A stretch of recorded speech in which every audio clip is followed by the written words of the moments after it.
and welcome to Finextra. I'm Emily Paula and I'm here with Sandy Manuel of EPAM. And we're at the Strategy for Success in Payments and Transaction Services event. Thank you for joining me. You're welcome. As an industry, the financial services has not kept pace with other industries in terms of using technology to meet the core needs of its consumers. Why do you think this is and what can be done about it? It's a good question.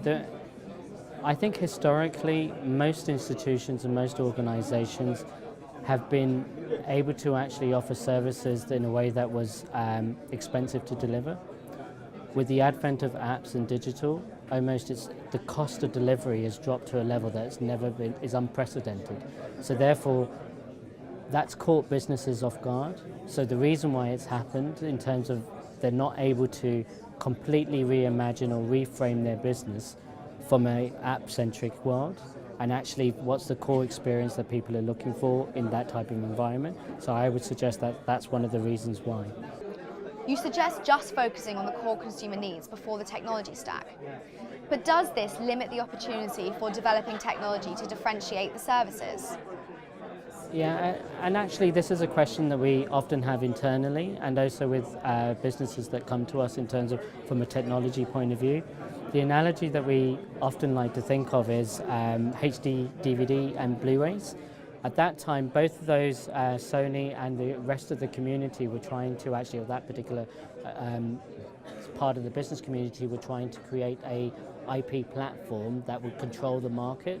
The amount of time that it took for them to agree a common standard, the entire market and the world just simply moved onto broadband and made the entire debate moot. So coming from a technology first perspective means that you might miss the mega trend. Having a blend of the two allows you to be conscious of this thing called the internet in this instance that met the need better. So what's the balance between consumer needs and technology? I think it's 50-50, as you saw in the presentation.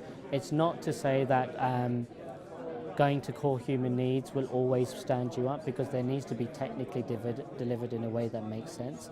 But the analogy that I often like to think of is John Lewis. So why on earth do I go to John Lewis when I could actually go to Amazon and get it cheaper? There's something lovely and reassuring about that warming smile that you get across the counter, and actually in terms of the app design, it plays to those sensibilities.